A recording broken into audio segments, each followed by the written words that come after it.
Welcome to Harish Guruji channel.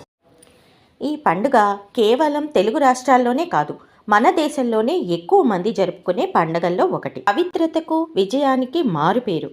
ప్రమదగణాలకు అధిపతి అయిన ప్రథమ దేవతను పూజించేందుకు మన రాష్ట్రంతో పాటు మహారాష్ట్ర, కర్ణాటక, తమిళనాడు, గోవా వంటి రాష్ట్రాల్లో కూడా ఈ పండుగను ఘనంగా నిర్వహిస్తారు. భాద్రపద మాసంలో శుక్లపక్షం 4వ రోజు అయిన చవితి రోజు ఈ పండుగను జరుపుకుంటారు.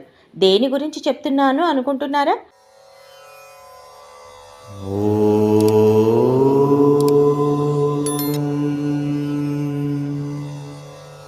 విఘ్నాలకు అధిపతి పార్వతీ పరమేశ్వరులకు ముద్దు బిడ్డడై గజముఖుడైన వినాయకుని పుట్టినరోజునే వినాయక చవితిగా జరుపుకుంటారు.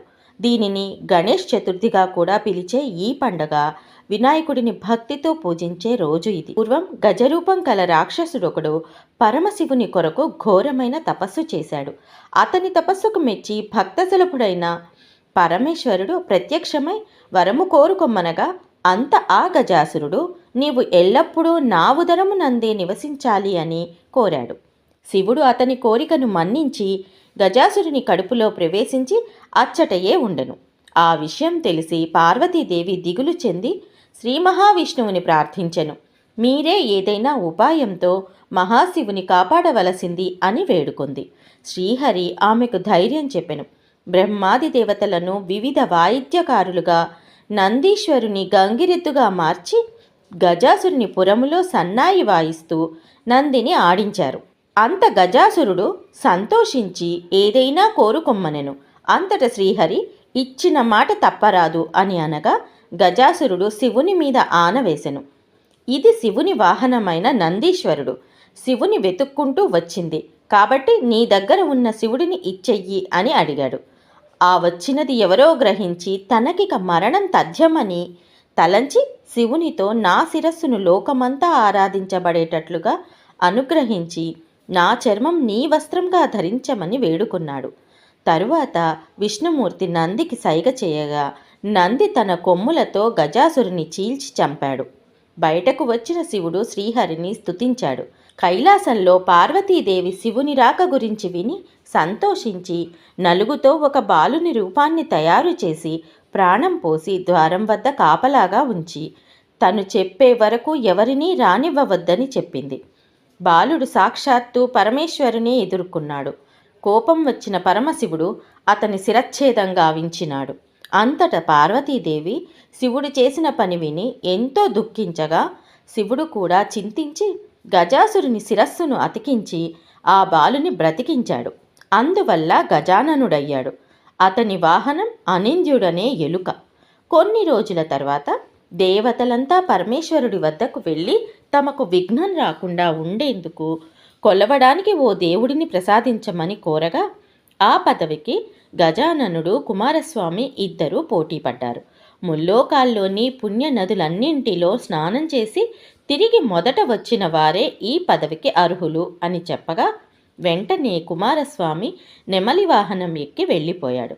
గజాననుడు మాత్రం నా బలాబలాలు తెలిసి మీరీ షరతు విధించడం సబబేనా అని అడక్క తండ్రి అతడికో తరుణోపాయం చెప్పాడు. భక్తితో తల్లిదండ్రుల చుట్టూ 3 ప్రదక్షిణలు చేసిన ముల్లోకాలను చుట్టినంత పుణ్యమని తెలిపెను. విఘ్నేశ్వరుడు కైలాసమందుండియే పార్వతీ పరమేశ్వరుల చుట్టూ కీర్తిస్తూ 3 ప్రదక్షిణలు చేసెను. కుమారస్వామికి తాను వెళ్ళిన ప్రతి చోట తనకంటే ముందుగా వినాయకుడే స్నానం చేసి వెళుతున్నట్లుగా కనిపించసాగింది. దాంతో తిరిగొచ్చి తండ్రి, అన్నగారి మహిమ తెలియక ఏదో అన్నాను, నన్ను క్షమించి అన్నకు ఆధిపత్యం అప్పగించండి అని చెప్పాడు. అలా భాద్రపద శుద్ధ చవితి రోజు గజాననుడు విఘ్నేశ్వరుడయ్యాడు. ఆ రోజు అందరూ వివిధ రకాల కుడుములు, పాలు, తేనె, అరటిపళ్ళు, పానకం, వడపప్పు సమర్పించిన వాటిని తిని భుక్తాయాసంతో కైలాసం చేరుకున్నాడు. వినాయకుని చూసి చంద్రుడు ఒక్కసారిగా భక్కున నవ్వెను. అంత దిష్టి తగిలి పొట్ట పగిలి వినాయకుడు చనిపోతాడు.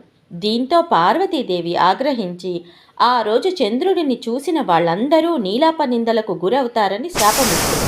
చంద్రుడిని చూసిన ఋషిపత్నులు తమ భర్తల దగ్గర అపనిందలకు గురవుతారు. ఈ విషయాన్ని శ్రీ మహావిష్ణువుకి విన్నవించగా ఆయన అంతా తెలుసుకొని వినాయకుడి పొట్టను పాముతో కుట్టించి ఆయనకు అమరత్వాన్ని ప్రసాదిస్తాడు. తరువాత దేవతలందరి విన్నపం మేరకు పార్వతి తన శాప విమోచనాన్ని ప్రకటిస్తుంది. ఏ రోజైతే చంద్రుడు నా కుమారుడిని చూసి నవ్వాడో ఆ రోజు మాత్రం అతడిని చూడకూడదు అని చెబుతుంది. దేవతలంతా సంతోషిస్తారు. ఆ రోజే భాద్రపద శుద్ధ చవితి. ఆ రోజునే మనం వినాయక చవితిగా జరుపుకుంటాం. వినాయక చవితి సందర్భంగా విగ్రహం తీసుకోవాలనుకునేవారు తొండం ఎడమవైపు ఉండేలా చూసుకోవాలి. పూజించే విగ్రహం మాత్రం మట్టితో చేసినదై ఉండాలి. పూజ కోసం ఏకవింశతి పత్రాలను సిద్ధం చేసుకోవాలి. ఇందులో తులసి, జిల్లేడు, రేగు, మరువం, రావి, దానిమ్మ, ఉత్తరేణి, బిల్వ, మారేడు, గరిక, జమ్మి, మాచిపత్రి, ఉమ్మెత్త, మామిడి, గన్నేరు, విష్ణుక్రాంత, దేవదారు, వావిలి, జాజి, గండలి, మద్ది ఆకులతో పాటు బంతి, పారిజాతంతో మీకు వీలున్న పూలు, వెలక్కాయతో పాటు వీలున్న పండ్లు, నైవేద్యాలు సిద్ధం చేసుకోవాలి. అలా 9 రాత్రుల పాటు ఇంట్లో ఉంచి 10వ రోజు ఉదయాన విగ్రహాన్ని నిమజ్జనం చేస్తారు. నిమజ్జనం వరకు ప్రతిరోజు వినాయకుడికి 3 సార్లు పూజ చేసి నైవేద్యం అర్పిస్తారు. వినాయక మండపాలను వివిధ చోట్ల ఏర్పాటు చేసి పూజలు నిర్వహిస్తారు. ఈ పూజలు ఎక్కువగా చిన్నపిల్లలు ఇష్టంగా చేస్తారు. వచ్చే వినాయక చవితి రోజు అందరూ విఘ్నేశ్వరుని పూజ గావించి ఆ స్వామి కృపకు పాత్రులు కాగలరు. ఓ